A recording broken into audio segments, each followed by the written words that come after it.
అందరికీ నమస్తే అండి. ఈరోజు రెసిపీ క్యారెట్ ఆమ్లెట్. అసలు ఇందులోని క్యారెట్ మిక్స్ చేసామన్న సంగతి కూడా తెలియదు, అంత బాగుంటుంది ఇది. అయితే ఇక్కడ క్యారెట్ ఆమ్లెట్ కోసం ఇక్కడ నేను 3 క్యారెట్ తీసుకొని పైన లేయర్ని పీల్ ఆఫ్ చేసేసి ఈ విధంగా గ్రేటర్ సహాయంతో గ్రేట్ చేసుకున్నాను. అదేవిధంగా ఇప్పుడు ఆనియన్స్ని కూడా సన్నంగా తరిగి సైడ్ని పెట్టుకుంటున్నాను.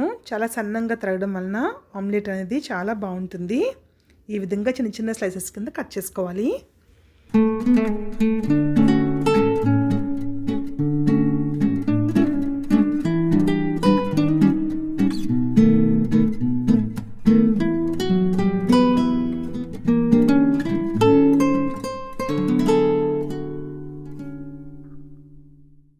ఇక్కడ నేను 5 నుంచి 6 పచ్చిమిర్చి తీసుకొని సన్నంగా తరిగి సైడ్ని పెట్టుకున్నాను. ఇప్పుడు ప్రాసెస్ చూద్దాము. స్టవ్ ఆన్ చేసుకొని కళాయి పెట్టుకున్నాను.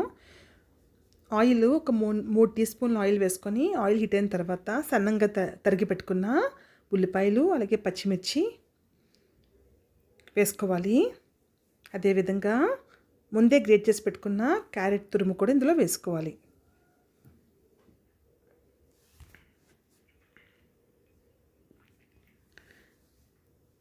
ఇప్పుడు ఇవన్నీ కూడా చక్కగా ఫ్రై చేసుకోవాలి. లో టు మీడియం ఫ్లేమ్లో పెట్టుకొని ఫ్రై చేసుకోవాలి. ఇప్పుడు ఇందులోకి కాసంత పసుపు వేసుకున్నాను. వేసుకొని ఫ్రై చేసుకుంటున్నాను. ఇప్పుడు ఒక 1/2 టీ స్పూన్ అల్లం వెల్లుల్లి పేస్ట్ వేసుకున్నాను. వేసుకొని అల్లం వెల్లుల్లి పచ్చివాసన పోయేదాకా ఫ్రై చేసుకోవాలి.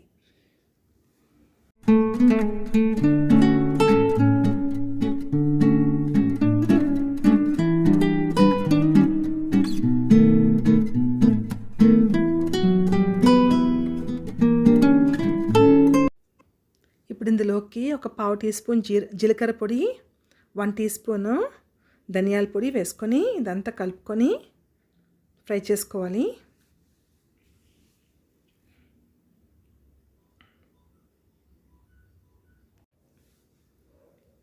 ఇది అసలు హై ఫ్లేమ్లో పెట్టకూడదండి, మాడిపోతుంది. లో టు మీడియం ఫ్లేమ్లో పెట్టుకొని ఫ్రై చేసుకోవాలి. ఇప్పుడు ఇందులోకి నేను గరం మసాలా వేసుకున్నాను.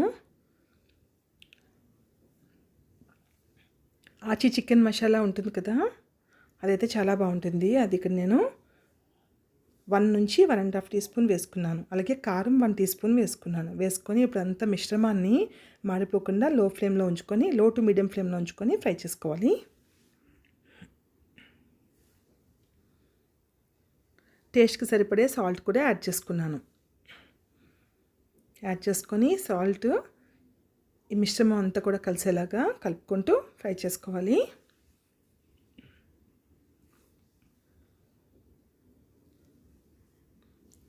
అంతేనండి. ఇప్పుడు ఇది రెడీ అయిపోయింది కదా, దీన్ని స్టవ్ పై నుంచి దించుకొని చల్లారేదాకా సైడ్ని పెట్టుకోవాలి. స్టవ్ ఆఫ్ చేసేసుకోవాలి. ఈలోపు ఎగ్స్ని బీట్ చేసుకోవాలి. ఇక్కడ నేను 4 ఎగ్స్ తీసుకున్నాను. ఎగ్స్ని ముందుగా ఒక చిన్న బౌల్లోని బ్రేక్ చేసి వేయాలి. వేయడం వలన అవి పాడవకుండా ఉండేలాగా చెక్ చేసుకుంటూ మనం మెయిన్ బౌల్లో యాడ్ చేసుకోవచ్చు.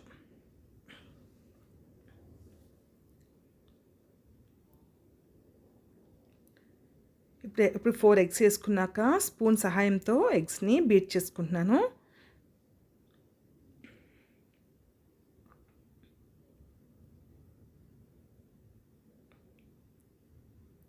ఈ విధంగా బాగా బీట్ చేసుకున్నాక మనం ముందే ఫ్రై చేసి ఉంచుకున్న మిశ్రమం ఉంది కదా, దాన్ని ఇందులో వేసుకోవాలి. బాగా చల్లారిన తర్వాత వేసుకోవాలి.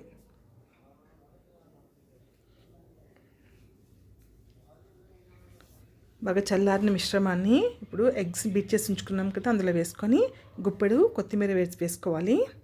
వేసుకొని ఇదంతా కూడా బాగా కలిసేలాగా స్పూన్ సహాయంతో కలుపుకోవాలి.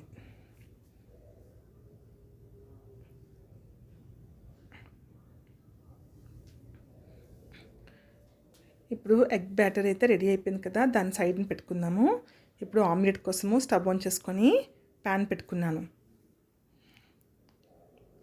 ప్యాన్ పెట్టుకొని ఆయిల్ వేసుకున్నాక ఆయిల్ హీట్ అయిన తర్వాత ఇందులోని 4 నుంచి 5 టీ స్పూన్ల దాకా మిశ్రమాన్ని వేసి ఈ విధంగా ఆమ్లెట్ని స్ప్రెడ్ చేసుకోవాలి. మూత పెట్టుకోవడం వలన ఆమ్లెట్ అనేది చక్కగా ఉడికిపోతుంది. 3 నుంచి 4 నిమిషాల పాటు లో టు మీడియం ఫ్లేమ్లో ఉంచుకొని కుక్ చేసుకున్నాక మూత తీసి మరొక వైపు టర్న్ చేసుకొని రెండో వైపు కూడా బాగా కాల్చుకోవాలి. అంతేనండి, చాలా రుచికరమైన క్యారెట్ ఆమ్లెట్ అయితే రెడీ అయిపోయింది కదా. అదే విధంగా మిగతా అన్ని ఆమ్లెట్స్ కూడా రెడీ చేసుకోవాలి.